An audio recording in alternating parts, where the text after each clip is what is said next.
Today I'd like to talk about an information literacy skill and then demonstrate that skill by using a number of our different databases.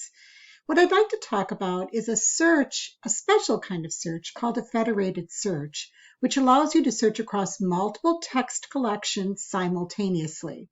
It's not exactly the same as when you use the browser Google, but it sort of achieves the same thing. What it allows you to do is search across many ebooks or many different databases in one search. Now, this is wonderful because it's very efficient. It saves you time. The downside is that your results lists are longer and that you get some false hits. So let's take a look at federated searching using a couple of our databases, all right, that provide that option. So to do that, let's get to the Marquette website. And from the website, we'll go to Quick Links and Library. And from Library, we're going to scroll down and we're going to look at databases A to Z. Now, there are 4 different databases within the library webpage that allow for this federated searching. The Gale Virtual Reference Database, the Salem Press Database, ProQuest's U.S. National Dailies, which then also includes our historical newspaper collection, and EBSCO. All right, so we're going to demonstrate first in the Gale Virtual Reference Library because it's a nice little subset. The result list will not be too good, and it demonstrates both the beauty of a federated search and some of the pitfalls. So Gale Virtual Reference Library, we're going to click the G to K link, and then we're going to go down here to Gale Virtual Reference Library. The first thing you're going to need to do is log in, so refer to that login document that's attached to the email.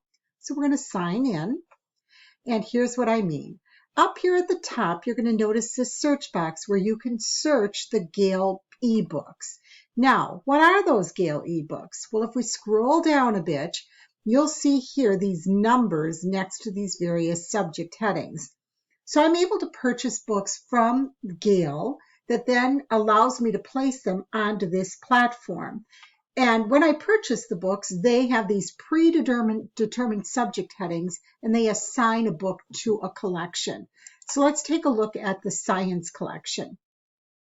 Notice that we have 5 e-books. They're reference sets that are science related. One on climate change, we have scientific biography, we have a technology and ethics book. There's a book of animal life. I'm calling them books, but they're multiple books. We'll see that in a minute. And then one to biomes. So let's go under this Encyclopedia of Animal Life, Grismick's Animal Life Encyclopedia. It's actually 17 volumes. Notice we've got a search box up here, but once we're at a book level, we want to look over on the right-hand side and search in the search box here. This search box is specific to these 17 volumes.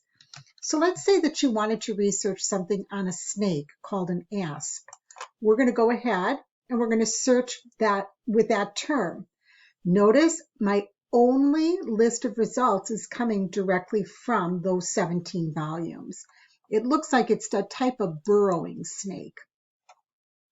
If I open up the full article, I get all the information I probably ever wanted on that type of snake, again, from an animal encyclopedia. Up here, notice that I can learn how to cite it using MLA, APA, or Chicago. I can send it to the Google Drive or email. I can download it onto my computer, I can print it, and I can get a link. This is a persistent link, one that you can cut and paste, put in a document, and every time you click on it, it will lead you to this specific article. All right, we've kind of done that before because in our databases by subject, I have all of the different Gale virtual reference books kind of separated out under discipline. But let's say that you're just not sure which of these encyclopedia sets is going to work best for your search, okay? You can use the search box at the top of the screen to perform a search that's going to go out and search every one of those encyclopedia sets that are part of the Gale Virtual Reference Library. So let me type in our word, asp, again looking for that snake. Now, this is such a nice way to do it because it's a nice controlled set of books that we're looking for. We came up with over 104 results. Our first result is to that animal encyclopedia. That's great. It's the most relevant on-target result. But if we look down our list, notice that that word was also found in President Johnson's healthcare programs. Wonder what the snake has to do with that. Maybe nothing at all. These are those false hits that I was talking about. It's an occupational school. Again, something else is going on here. It was in the Shakespeare for Students entry on Antony and Cleopatra. That makes sense to me because that was her death by the snake bite. But some of these others make no sense at all. They're false hits. Let me show you. We're going to open up President Johnson's healthcare. I'm going to use Control F, and I can now search for that word within just this entry. And I'll show you how ASP is showing up. ASP, right? But it's an abbreviation. This is not the snake, all right? So that's what we're going to call a false hit. Our letters are in there, right? They're not being used the way we wanted them to as this burrowing snake that's found mostly in Africa. So that's a good example of both the positive and the negatives of federated searching. So let's remember that we can do federated searching in the Salem Press set of databases. Okay, again, we'd have to log in there. And in our U.S. major dailies. And again, by clicking off campus, we'd have to log in there. But that is going to give you access not only to these current newspapers, but to the historical newspaper collection. All right, I want to show you one that I think is really a great use of federated searching. And that's using a multitude of our EBSCO databases. Now, EBSCO provides us with indexing to magazines, newspapers, and academic journals or scholarly journal articles. That's typically why we go to EBSCO, to get at those magazine and newspaper sources. Now, typically I say, which one do you want to use? Master File Premier, Academic Search Elite, History Reference Center, right? The list goes on and on and on. But did you know that you can search across multiple EBSCO databases in one search? To do that, we click on E to F and we go to this general heading called EBSCO Host Online Research Databases. Now we're off campus, so let's be sure to click on that off-campus link.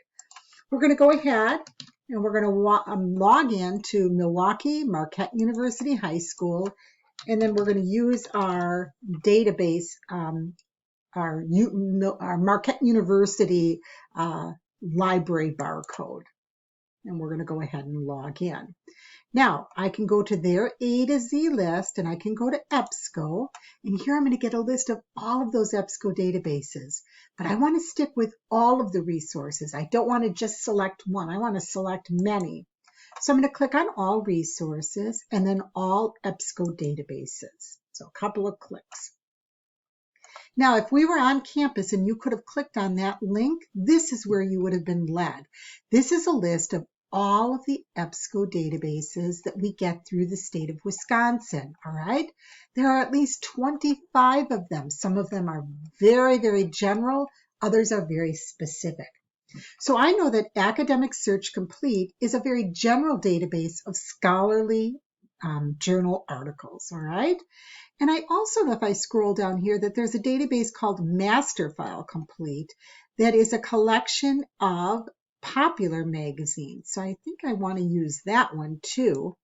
But then I know my topic is really science oriented, and I know there's a science database called Science Reference Center. So I'm going to scroll down this alphabetical list and I'm going to choose it. So I've chosen 3 EBSCO databases that I want to search.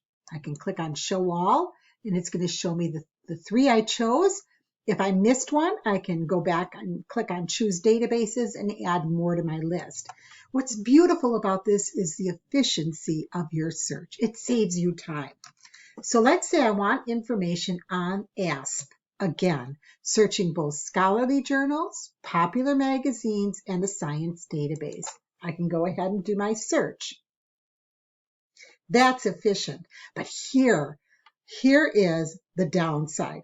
38 thousand results. That is way too many for me to sift through. So let's go over to the left-hand side and look how we can start to limit this search. I'm going to limit to just what I can see in full text. Remember, EBSCO is not a full text database, mostly, but not completely. Then source type. Now, I'm no expert on snakes, so maybe starting with a scholarly or academic journal article is going to be way too much. So let me focus instead on just some magazine articles on the asp snake. Now, I have to use the titles and the subjects to help me determine whether these are on the snake or are false hits. So efficient, but way too many results. So I'm looking down the list and number 4 looks great. That's about an asp, a viper, okay, and it's in a desert. This sounds perfect. So I'm going to go ahead and I'm going to click on the title of that article. And it opens up what's the record, not the full text here, record. This is from Natural History, published in August of 1993. It includes some photos. It tells me what it's about. So it's a snake in this desert, but it leads me to what is the official subject heading for the asp snake. All right, before we go, let's take a look. Here's how I get the full text of the article. All right, I'm going to go back. Here are some tools so I can add it to my Google Drive. I can print it, email, I can cite it using a variety of different citation styles. But I want to focus back on that subject heading because this is a way now that I can take this federated search and use it to my advantage. EBSCO does use a standard list of subject headings to describe the articles that they're indexing.